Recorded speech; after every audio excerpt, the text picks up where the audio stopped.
En esta serie de videos vamos a hablar sobre cómo hacer pruebas automatizadas en nuestras aplicaciones de React y vamos a utilizar dos librerías principales para esto, Jest y Enzyme, y otras de apoyo para hacer cosas puntuales, pero estas dos van a ser las principales. Ahora, Jest es un testing framework o un framework de pruebas que fue creado por los ingenieros de Facebook. Es una competencia a las que ya existían como Mocha, Jasmine, etc. Pero Jest ya viene integrado en Create React App y es lo que ahora utiliza la mayoría para probar las aplicaciones de React. Y la forma de crear una prueba con Jest es la siguiente. Se utiliza la función it, que recibe como primer parámetro una cadena de texto que tiene la descripción de lo que uno va a probar y una función como segundo parámetro en donde se va a ejecutar el código de la prueba. En este caso estamos haciendo un assertion, que se utiliza la palabra o la función expect, y en este caso un assertion, en general un assertion es una forma de verificar que algo se cumpla. En este caso esperamos que al invocar inches of rain eso retorne 0. Eso es lo que estamos probando ahí. Por otro lado tenemos Enzyme, que es una librería de testing o un testing utility se le llama eso, que hicieron los ingenieros de Airbnb y que hace fácil verificar y manipular y recorrer los componentes de React, es decir, hace fácil testearlos.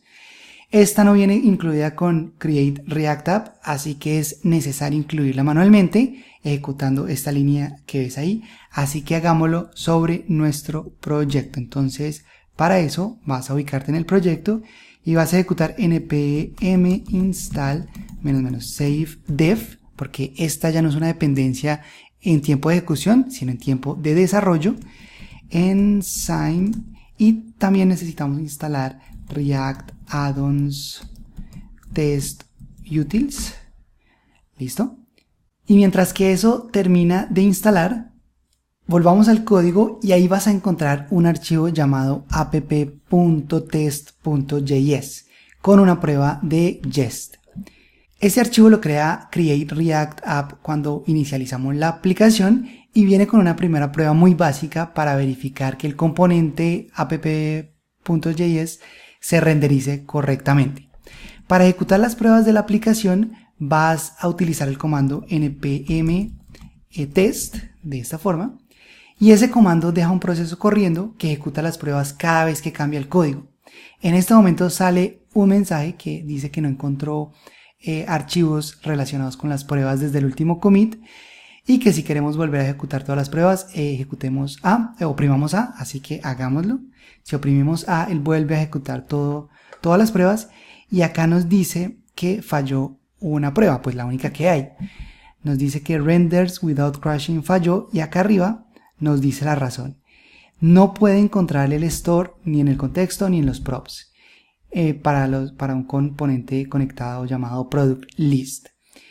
Para corregir eso, en vez de usar acá React DOM para renderizar el componente, vamos a usar Enzyme. Así que lo primero que vamos a hacer es eliminar este import que ya no lo necesitamos y vamos más bien a importar una función de Enzyme que se llama shallow de esta forma. Y acá esto lo tenemos que importar de Enzyme de esta forma. También tenemos que modificar esta prueba para que utilice el shallow, entonces debe quedar de la siguiente forma, shallow, y si guardamos y verificamos, ahora sí pasa la prueba. Y la razón por la que ahora sí funciona es que shallow no renderiza los subcomponentes, que son los que están conectados al store, porque el app no está conectado en ningún lado con el store. ¿Listo? Entonces esa es la razón por la que nos funciona. Si quisiéramos hacer una prueba integrando Redux, usaríamos, en vez de shallow, usaríamos render. Y acá también tendríamos que reemplazar esto con render, pero en este caso la prueba, veamos a ver si no pasa, se vuelve a reventar. Fíjate que acá no estamos haciendo ninguna assertion, ningún expect, pero la prueba es que no se vaya a reventar y aquí se reventó y sale este problema. Y la razón es que los subcomponentes, tanto product list como shopping cart, que ese render sí los renderiza, sí necesitan el store.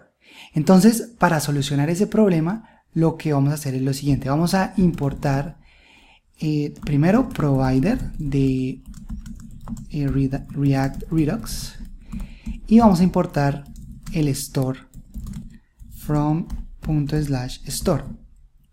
Y lo que vamos a hacer es lo mismo que tenemos por acá en el index.js. Vamos a envolver ese app en un provider. Entonces por eso importamos acá provider y el store. Y lo que voy a hacer es copiar esto de esta forma. Y si guardamos, ahora sí esa prueba pasa. Volvamos a la presentación y hablemos un poco más de Enzyme y esos métodos que acabamos de ver. Enzyme viene con 3 formas de renderizar los componentes para probarlos. Primero primero es el shallow rendering, el método shallow, que se utiliza para probar un componente de forma aislada, sin renderizar los componentes anidados. El shallow tampoco ejecuta los métodos del ciclo de vida, creo que solo el component didMount es el que no ejecuta. Y acá tenemos un ejemplo en donde estamos llamando el shallow y se le estamos asignando una variable wrapper. Y después estamos haciendo una assertion en donde decimos que esperamos que encontremos el componente product list dentro del app. ¿Listo? Eso es simplemente para probar de forma aislada el app, pero eso no va a renderizar product list. Ahí solo estamos mirando que exista. Si ya queremos ver más allá y queremos ver que si está renderizando lo que está dentro de product list, podemos utilizar el render, que fue el otro método que utilizamos ahorita en el código. Y el render se utiliza para renderizar los componentes de React a HTML estático, incluyendo los componentes anidados y poder analizar la estructura de HTML. Entonces, en este caso tenemos un ejemplo parecido al anterior, pero en vez de ver si tiene el product list, el componente product list, estamos verificando si tiene ya un elemento HTML específico que es un UL con clase products. La limitación de este render es que ya si queremos interactuar con el HTML o si queremos interactuar con los APIs del navegador, por ejemplo el window o el local storage, etc., ya aquí se nos queda corto este método render. Entonces la última opción que nos ofrece Enzyme es el full render, que es un poco más lenta que los anteriores y se utiliza para renderizar tanto los componentes anidados como para probar el ciclo de vida completo del componente y poder interactuar con los APIs del DOM. Esto utiliza algo que se llama el JS DOM, que es un headless browser o un navegador sin cabeza, y un navegador sin cabeza contiene todo el contexto que tendría un navegador normal, pero simplemente no se muestra nada en la pantalla, por eso se llama sin cabeza. Entonces, de esta forma sí podemos interactuar con todo lo que tiene un navegador normalmente, y ahí sí podemos hacer clics, podemos llamar el local storage, podemos llamar incluso el window, etc. La regla de oro para escoger entre el shallow, el render y el mount es intenta siempre en donde puedas usar el shallow, tratar de probar el componente de forma aislada. Si necesitas ya renderizar los hijos de un componente, utiliza el render siempre y cuando no tengas que hacer clics o interactuar con DOMs API. Y si ya tienes que hacer eso, utiliza el mount, pero que esa sea la última opción. No es que sea mucho más lento el mount, pero sí es un poquito más lento. Entonces, si ya uno tiene demasiadas pruebas, es mucho mejor si uno tiene puros shallow y render a mounts. En el siguiente video vamos a ver cómo interactuar ya con el HTML en nuestras pruebas, así que avancemos.